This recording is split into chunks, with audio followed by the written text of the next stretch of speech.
नमस्कार दोस्तों। आज मैं आप सबको सुप्रसिद्ध लेखिका मनु भंडारी जी की एक और बहुत ही सुंदर कहानी जो कि पति पत्नी के रिश्तों पर आधारित है सुनाने जा रही हूँ। तो दोस्तों आइए सुने कहानी। ऊंचाई। दोनों में से शायद कोई भी नहीं सोया था। हाँ, उनके बीच का प्यार और अपनत्व सो गया था। सो ही नहीं गया था, शायद मर गया था। एक ही पलंग पर दोनों के शरीर आसपास लेटे थे, पर मन के बीच एक अनंत दूरी आ गई थी। शिवानी के मन में कहीं बहुत गहरे एक टीस अवश्य थी, पर ऊपर की उस जड़ता को क्या करे जो उस टीस का पूरी तरह एहसास भी ना होने देती थी, जिसके नीचे अतीत, वर्तमान और भविष्य सभी कुछ इस प्रकार मिलजुल गए थे कि वो तीनों को अलग अलग करके देख ही नहीं पाती। 8 वर्ष के सुखद विवाहित जीवन की मधुर घड़ियां, किसी भी क्षण टूट जाने वाला वर्तमान का ये तनाव और अनिश्चित भविष्य का अंधकार उसे न कहीं से पुलकित कर रहा था, न खिन्न न भयभीत। हाँ, कल सारे दिन उसने ये प्रतीक्षा अवश्य की थी कि शिशिर उससे कुछ तो बोलेगा, उसे डांटेगा, फटकारेगा, सफाई मांगेगा या अपने इस तरह एकाएक चले आने पर पश्चाताप करता हुआ समझौता कर लेगा। 20 घंटे की रेल यात्रा में उसने आपस में होने वाली बातों की अनेकानेक कल्पनाएं की थीं, पर इस जटिल गांठ को न खोल पा सकने वाली ये चंद औपचारिक बातें, ये असहाय तनाव तो अप्रत्याशित ही था। और जब रात आई तो शिवानी को लगा कि शायद इस रात के खामोश सन्नाटे में ऐसा कुछ होगा जिसकी वो सारे दिन से प्रतीक्षा करती आई है।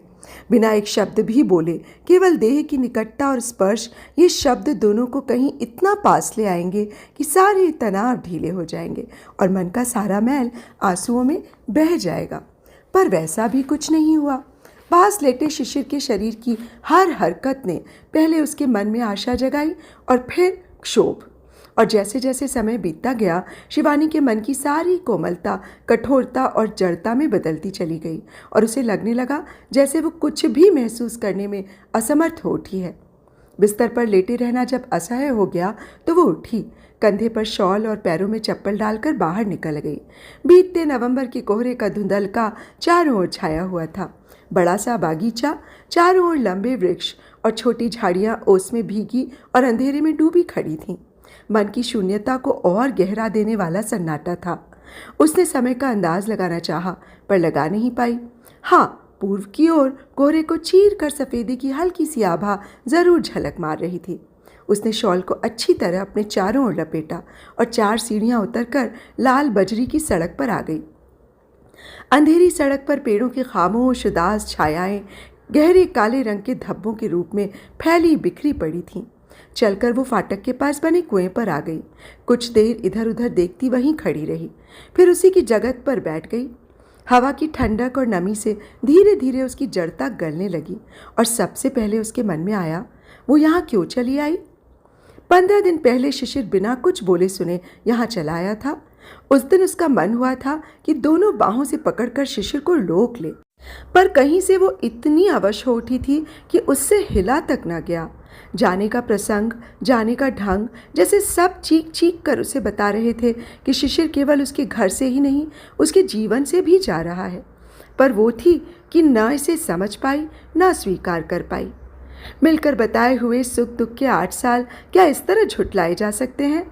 और फिर जो कुछ हो गया वो क्या इतनी बड़ी बात थी जिसके लिए ये संबंध टूट जाए?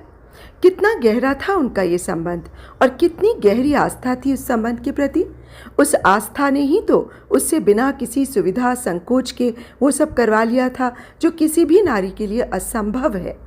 शिशिर के जाने के बाद के 15 दिन कितने अनमने और उदास से बीते थे, पर ये तो कभी नहीं लगा था कि वो आएगा नहीं। ये आशंका मन में आती और निकल जाती, 2 क्षण भी को तो जम नहीं पाती थी। यूँ तो दोनों में कितनी ही बार लड़ाई होती थी, कई दिन तक बोलचाल बंद रहती थी, पर जिस दिन समझौता होता वे दोनों कहीं और ज़्यादा पास आ जाते। हर बार झगड़ा उन्हें निकट से निकटतर ही लाया था और इसीलिए जिस दिन उसे शिशिर का पत्र मिला था कि 25 तारीख की गाड़ी पकड़कर 26 को राजगिरी पहुंचो, मैं स्टेशन पर तुम्हारी प्रतीक्षा करूंगा, तो एकाएक ही उसके मन का सारा बोझ हल्का हो गया था। एक बार भी उसके मन में नहीं आया कि इस बार की घटना, इस बार का कारण पहले से बिल्कुल भिन्न है। इसलिए इसका परिणाम भी भिन्न ही होगा। 26 को जब वो 2 डिब्बों की ट्रामनुमा गाड़ी से राजगिरी स्टेशन पर उतरी तो शिशिर खड़ा था।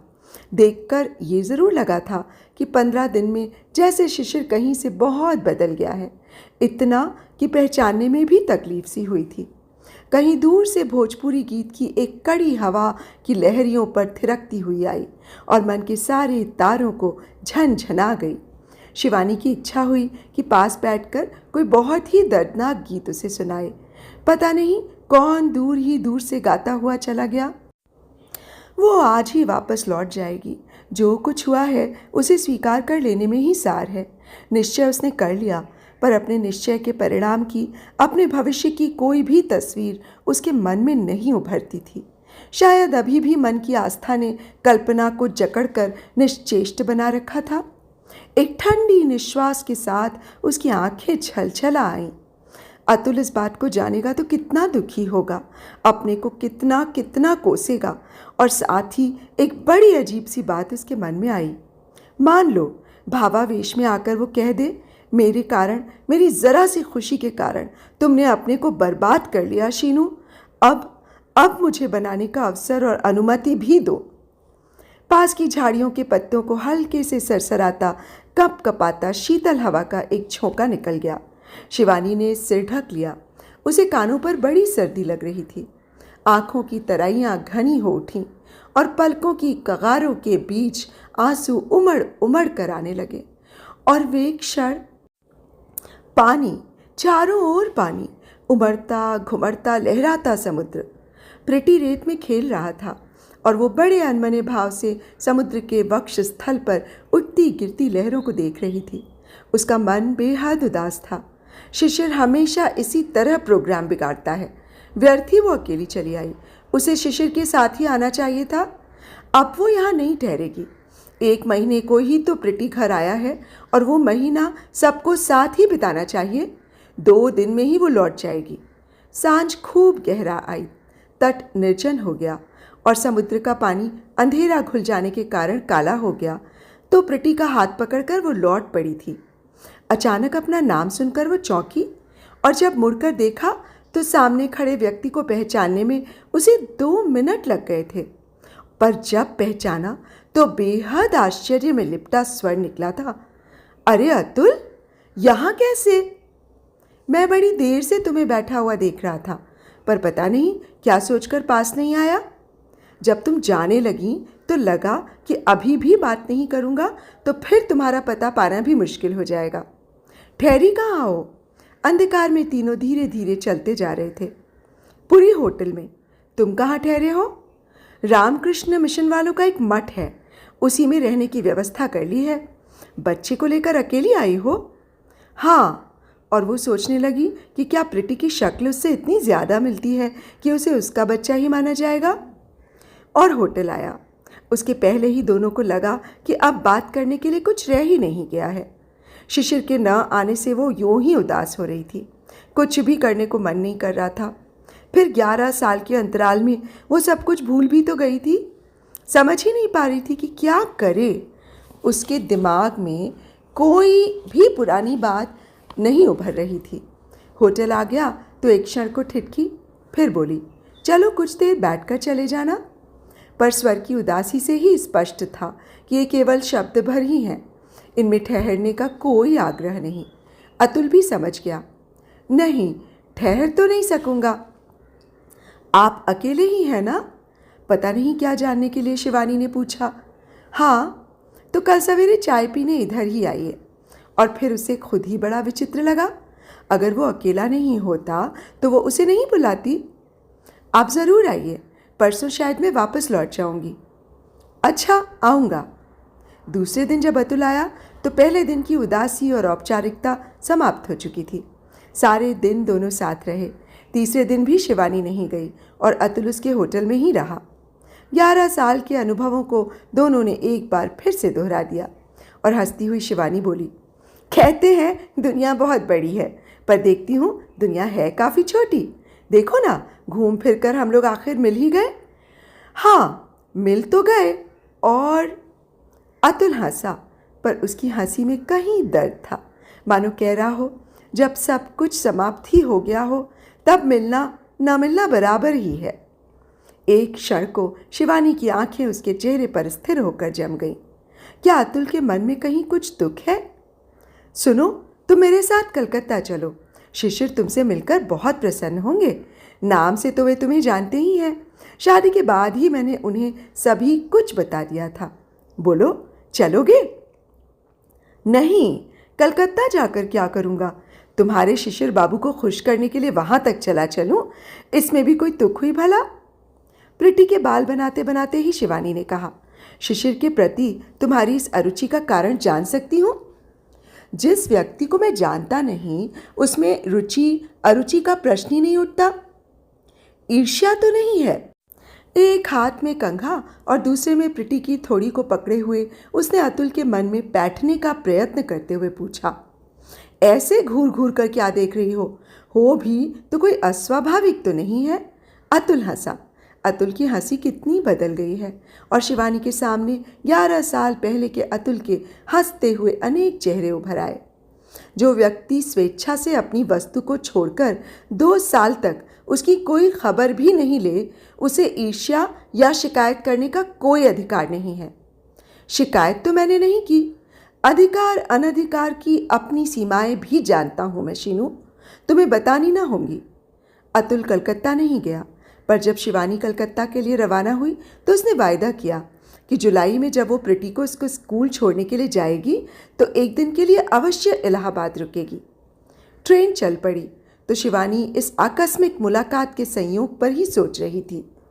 अतुल के एकाकी जीवन के प्रति उसके मन में हल्के से दर्द का एहसास भी था और संतोष का भी, पर वैसा तो कुछ भी नहीं हुआ था इस मुलाकात में कि त्रिकोण की कोई समस्या आती। 8 साल का सुखी जीवन बिताकर 2 बच्चों की माँ होकर ऐसी किसी स्थिति की संभावना से भी वो कितनी दूर जा चुकी है, इसे वो खूब अच्छी तरह समझती थी। लो, तुम्हारे मित्र साहब का पत्र भी आ गया। हल्के पीले रंग का लिफाफा पकड़ाते हुए शिशिर ने मजाक किया था। शिवानी को लगा चेहरे पर लिपटी हंसी स्वर के बिखराव को छिपा नहीं सकी है। वो एक क्षण को रुकी, गौर से शिशिर के चेहरे को देखा तो बड़ा नामालूम सा आघात उसके मन पर लगा। फिर भी उसने बड़े सहज स्वाभाविक ढंग से पत्र लेकर पढ़ा और वापस लिफाफे में डाल दिया। पति के मन में उठे हल्के से संशय की कोर को मिटाने के लिए उसने एक बार भी ये नहीं कहा कि लो, पढ़कर देख लो कि क्या लिखा है। संदेह उठे ही क्यों? यदि अकारण ही संदेह उठता है तो फिर ऐसे शंकालु व्यक्ति को थोड़ा सा कष्ट तो सहना ही चाहिए। पर उस दिन जो संदेह का बीज उगा उसने शिवानी से कहीं कुछ गलत करवा ही लिया। इस बात का अनुभव उसे कुछ 15 दिन पहले हुआ था। फिर भी ज़रा से ठंडे दिमाग से सोचो तो सारी बात कितनी तुच्छ है। और फिर शिशिर के लिए जिसने नैतिकता, प्रेम, विवाह, सेक्स सबको नापने के लिए अपने अलग गज बना रखे थे, एक ही बार नापने का मौका आया तो गज छोटा पड़ गया। यहाँ सर्दी में क्यों बैठी हो? शिवानी चौंक उठी। ओस की उजली आभा चारों ओर फैल चुकी थी। उसे पता ही नहीं लगा। उसने शिशिर को और देखा। भीतर चलो। बाहर की सर्दी से भी ज्यादा सर्द शिशिर का स्वर था। शिवानी कुछ बोली नहीं, चुपचाप शिशिर के पीछे हो ली। बिना नहाए ही नाश्ता करके चलते हैं। पहले पहाड़ चढ़ेंगे, फिर उतर कर वहीं गर्म पानी के सोतों में नहाकर लौट आएंगे। जब चले तो बड़ी सुहानी धूप बिखरी पड़ी थी और चारों तरफ का सभी कुछ एक अजीब निखार के साथ चमक रहा था। ये विपुलाचल है, सामने के पहाड़ की ओर संकेत करके शिशिर ने बताया तो शिवानी ने गर्दन ऊंची करके और पलकों को कपाल पर चढ़ाते हुए उसकी ऊंचाई को नापने का प्रयत्न किया। पहले इसी पर चढ़ेंगे। जैनियों का तो ये तीर्थ स्थान है, ऊपर जैन मंदिर भी है। चलिए। इस अतिरिक्त आदर से अगली बात शिशिर के गले में ही अटक गई। पहाड़ पर मार्ग के नाम पर एक पतली सी पगडंडी बन गई थी। हालांकि उसका रास्ता भी चारों ओर के झाड़ जंखाड़ से काफ़ी बीहड़ सा ही था, फिर भी जहाँ चढ़ाई एकदम सीधी थी वहाँ पत्थर डाल डाल कर चढ़ने के लिए सीढ़ियाँ सी बना रखी थी। शिशिर ने पगडंडी पर 2 कदम रखे ही थे कि शिवानी ने कहा, पगडंडी से क्या चढ़ना, यहाँ से तो सभी चढ़ते हैं, चढ़ना ही है तो इस जंगली रास्ते से चढ़ो। और वो जहाँ की तहाँ खड़ी रही। कहा भी उसने ऐसे ही था मानो बस कह दिया, कोई सुने या ना सुने। शिशिर के पैर जम गए। पीछे घूमा और धीरे से बोला, पगडंडी से भी चढ़ाई बहुत ऊबड़ खाबड़ है। बिना पगडंडी के तो आधा रास्ता भी तय नहीं होगा। शिवानी कुछ बोली नहीं, बस चढ़ना शुरू कर दिया। चप्पल उसने हाथ में ले ली थी और हाथ टेकती झाड़ियों से अपने को बचाती बचाती वो चढ़ रही थी। और उसे कभी मसूरी की याद आ रही थी, जहाँ कैंपटी फॉल पर चढ़ते समय दोनों हाथ पकड़कर चढ़ रहे थे। तो कभी वो दिन याद आ रहा था जब 4 महीने पहले आया हुआ पत्र लेकर शिशी ने उससे पूछा था, जो कुछ इसमें लिखा है वो सच है?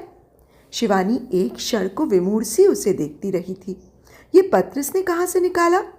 और फिर बिना तनिक भी सहमे से स्वर में को कपाए सहज भाव से कहा था, सच ना होता तो लिखता ही क्यों? और इसके बाद वो तैयार हो गई थी कि शिशिर घर में तूफान मचा देगा, चीज़ें उठा उठा कर फेंकेगा, अपने और उसके बाल नोचेगा, बिछी हुई मुट्ठियों को हवा में उछाल उछाल कर चीखेगा, चिल्लाएगा। पर वैसा कुछ भी नहीं हुआ। वो चुपचाप अंदर गया था और 2 घंटे बाद उठकर उसने सूटकेस में अपने कपड़े रखे और बिना एक शब्द भी बोले घर से निकल गया था। मौन भाव से शिवानी सब कुछ देखती रही थी। बड़ी जोर से उसका मन हो रहा था कि दोनों बाहों से पकड़कर उसे बिठा दे और सारी बात समझा दे, पर बात गले में ही अटक कर रह गई। जब सीढ़ियाँ उतरा तब भी रोक नहीं पाई। जाने कैसी विवशता से जकड़ी बैठी रही। शिशिर का ये सुलगता गुस्सा, ये मौन गृह त्याग, सब कुछ उसे बड़े स्वाभाविक से लगे थे। पर साथ ही अपने को भी वो एक क्षण तक के लिए अपराधी नहीं मान पाई थी। आखिर उसने ऐसा कौन सा बड़ा पाप कर दिया? उसके बाद वे उदास अनमने 15 दिन भी एक एक करके उसकी आंखों से गुजर गए। इन दिनों उसने अतुल को एक भी पत्र नहीं लिखा। कुछ भी करने का तो मन नहीं होता था। कहीं से वो बड़ी निर्जीव और पंगु हो उठी थी। ऊपर पहुंचे तो रास्ते का झाड़ झंखाड़ समाप्त हो चुका था और चौड़ी समतल भूमि थी जिसके बीच में मंदिर बना हुआ था। मंदिर इस समय बंद था, पर जालीदार दरवाजों में से भगवान की संगमरमर की मूर्ति दिखाई दे रही थी और चंदन, केसर और अगरबत्ती की मिली जुली सुरभि हवा के साथ ही साथ चारों ओर लहरा रही थी। पता नहीं वहाँ क्या था कि एक बार सब कुछ भूलकर उसका मन उसमें ही बंद कर रह गया। सारा शहर वहाँ से दिखाई दे रहा था, धूप में चमकता हुआ शहर। यूँ शहर के नाम पर वहाँ कुछ नहीं है, फिर भी पता नहीं ऐसा क्या था कि मन की सारी उदासी के बावजूद उसे सब कुछ अच्छा लग रहा था। थोड़ी दूर पर ही एक पत्थर की बेंच बनी हुई थी। वो धीरे धीरे जाकर उसी पर बैठ गई। चढ़ाई के कारण सांस उसकी फूल रही थी और पैरों में दर्द हो रहा था। फिर भी चढ़ते समय मन में एक बोझ का एहसास हो रहा था, वो जैसे यहाँ आकर समाप्त ही हो गया। उसने बिना देखे ही जान लिया कि शिशिर भी उसके पास आकर बैठ गया है। धूप में पड़ती उसकी प्रतिच्छाया के समानांतर एक ही छाया और आकर लेट गई थी। शिवानी। 8 साल बाद उसने पहली बार शिशिर के मुंह से अपना पूरा नाम सुना। उसकी दृष्टि शिशिर के चेहरे पर स्थिर हो गई। बड़े विवश से भाव से उसने दोनों हाथों को मसलते हुए कहा, मेरी कुछ भी समझ में नहीं आ रहा है। आखिर बात कहाँ से शुरू करूं? सच ही तो है, जो बात समाप्त ही हो गई हो उसे कोई भला शुरू भी कहाँ से करे? शिवानी उसी तरह अपलक नेत्रों से उसकी ओर देखती रही, मानो विश्वास करने का प्रयत्न कर रही हो कि क्या बात सचमुच ही समाप्त हो गई है। देखो, उस दिन आवेश में बिना कुछ कहे मैं यहाँ चला आया और पिछले 15 दिन से मैं यहाँ एक तरह से अपने से लड़ ही रहा हूँ। कई तरह से अपने को समझाने का प्रयत्न किया, पर हर बार यही लगा कि बात जैसे बहुत बहुत आगे पहुँच चुकी है। पीछे लौटने की तो कोई राह ही अब नहीं बची। इसी बात पर आश्चर्य होता है कि अपनी छोटी से छोटी बात को भी यूं निर्दंड भाव से मुझसे कह देने को आतुर तुम इतनी आगे बढ़ गई और मैं जान भी न पाया। एकाएक ही शिशिर का स्वर भीग उठा। दोहरी चोट तुमने मुझ पर की, एक ओर बेवफाई तो दूसरी ओर धोखा, छल। तुम विश्वास कर सकते हो कि मैं तुम्हारे साथ धोखा कर सकती हूँ, तुम्हें छल सकती हूँ? बीच में ही बात काटकर शिवानी ने पूछा, किस आधार पर अविश्वास करूं? कौन सा कारण है जो विश्वास ना करूं? तुम अपना शरीर तक एक पुरुष को दे आई और कैसे इतनी बड़ी बात को पचाकर बड़े स्वाभाविक ढंग से चल पड़ी। आवेश में शिशिर की मुट्ठियां भिज गईं, पर स्वर उसका बेहद निर्जीव था। शब्द जैसे उसके गले से निकल नहीं रहे थे। शरीर देने के बाद औरत के लिए अस्वाभाविक हो जाना क्या अनिवार्य ही है? और छिपाने के पीछे भी तुम्हें धोखा देने या छलने का उद्देश्य कतई नहीं था। सिर्फ इसलिए छिपाया था कि तुमसे सहा नहीं जाता, तुम बहुत कष्ट पाते। अतुल के पत्रों से ही तुम कहीं कचोट का अनुभव करते थे। पर मुझे कष्ट हो या जिसे मैं सहन नहीं कर पाऊं, ऐसा काम ही तुमने क्यों किया? क्यों किया तुमने ऐसा काम? ऊपर हवा ज्यादा ठंडी थी। चढ़ाई के कारण जो पसीना चेहरे पर चमक आया था वो सूख गया था और शरीर की गर्मी भी हवा की ठंडक के साथ बह गई थी। शॉल को अपने चारों ओर अच्छी तरह लपेटते हुए शिवानी ने धीरे से कहा, जैसी स्थिति थी उसमें लगा कि यदि वो नहीं करूंगी तो मुझे बहुत कष्ट होगा। अपना दायित्व पूरा न कर पाने के कारण शायद मैं अपने को कभी क्षमा नहीं कर पाऊंगी। विश्वास करो शिशिर, जो कुछ भी किया तुम्हें कष्ट देने के लिए नहीं, अपने को कष्ट से बचाने के लिए किया। और तुम्हें कष्ट न हो इसीलिए तुम्हें कुछ बताया नहीं। विश्वासघात की बात तो मेरे मन में भी नहीं थी। अपनी बात को बड़े कौशल से जस्टिफाई करने से ही कोई गलत बात सही तो नहीं हो जाती है शिवानी। फिर आरी की तरह फंसी हुई दोनों हाथ की उंगलियों को झटके से अलग करके सारी बात को समाप्त करने के अंदाज में उसने कहा, कष्ट से बचाया इसके लिए शुक्रगुजार हूं और सोचता हूं इस पर अधिक बहस ना करके तुम्हें भी अधिक कष्ट ना दूं, इसलिए हमेशा के लिए अपने से मुक्त ही कर दूं। यूं ये बात मैं तुम्हें लिखकर भी बतला सकता था, पर जाने क्यों लगा कि जिस तरह विवाह के लिए दोनों की उपस्थिति अनिवार्य है, वैसे ही विच्छेद के समय भी दोनों को ही उपस्थित रहना चाहिए। आंसुओं को आंखों में ही पीने की भरसक प्रयत्न करते हुए उसने सीधी नजरों से देखा था। शायद वो अपनी बात की प्रतिक्रिया उसके चेहरे पर देखना चाहता था, पर पानी की हल्की सी परत के पार दिखते शिवानी के नक्श बहुत धुंधले उठे थे। शिशिर के कान एक मर्म विदारक सिसकी को सुनने के लिए और उसकी बाहें शिवानी के निर्जीव देह को संभालने के लिए अधीर सी हो रही थीं। पर वैसा कुछ भी तो नहीं हुआ। न शिवानी रोई, न कटे पेड़ की तरह उसकी बाहों में ही आ गिरी। उसने बिना पलक उठाए केवल इतना ही कहा, यदि हमारे संबंधों का आधार इतना छिछला है, इतना कमज़ोर है कि एक हल्के से झटके को भी नहीं संभाल सकता, तो सचमुच उसे टूट ही जाना चाहिए। अपना ऐसा निर्जीव और भावविहीन स्वर उसके अपने लिए भी तो अपरिचित था। उसने आंखें उठाईं, पर शिशिर की ओर नहीं देखा, बस यूं ही निरुद्देश्य सी आसमान की ओर देखने लगी। आसमान में सफ़ेद पक्षियों का एक झुंड बंधनवार सा बनाता, धूप में अपने पंखों को झिलमिलाता उन दोनों के सिर के ऊपर से उड़ गया। संबंधों की बात तुम ना करो, तुम्हें तो कोई हक नहीं है। तुम जैसी औरत क्या समझेगी इस संबंध की पवित्रता को? शिशिर के मन का सारा जहर, सारी कटुता उसके स्वर में भी छलकी पड़ रही थी।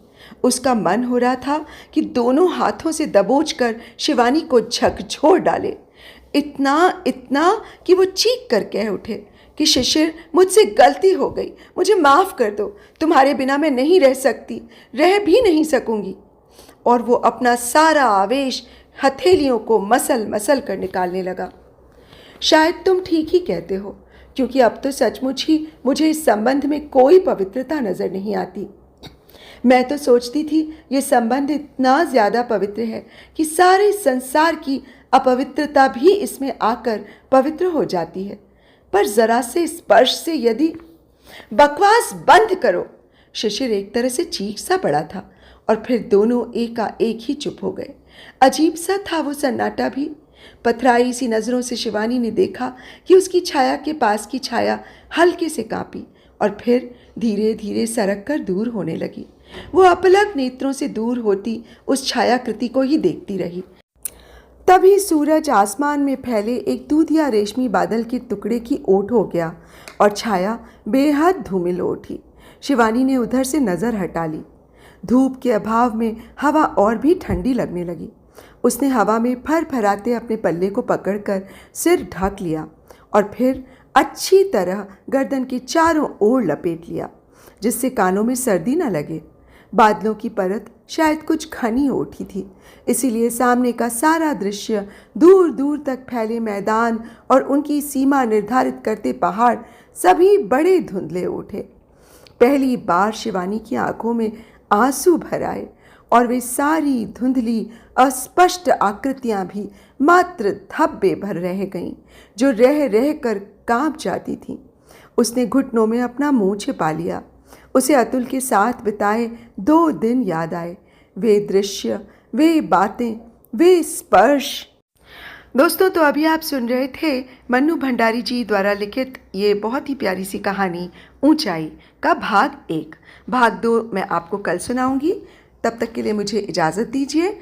लेकिन उससे पहले आप सबसे ये रिक्वेस्ट है कि यदि आपने मेरे इस चैनल आइए सुने कहानी को अभी तक सब्सक्राइब नहीं किया है तो इसे प्लीज़ सब्सक्राइब कर लीजिए और मेरी कहानियों को लाइक और शेयर भी, और हाँ, बेल आइकन ज़रूर दबा लीजिएगा, जिससे कि मेरी आगे आने वाली कहानियों की नोटिफिकेशंस आपको मिलती रहें।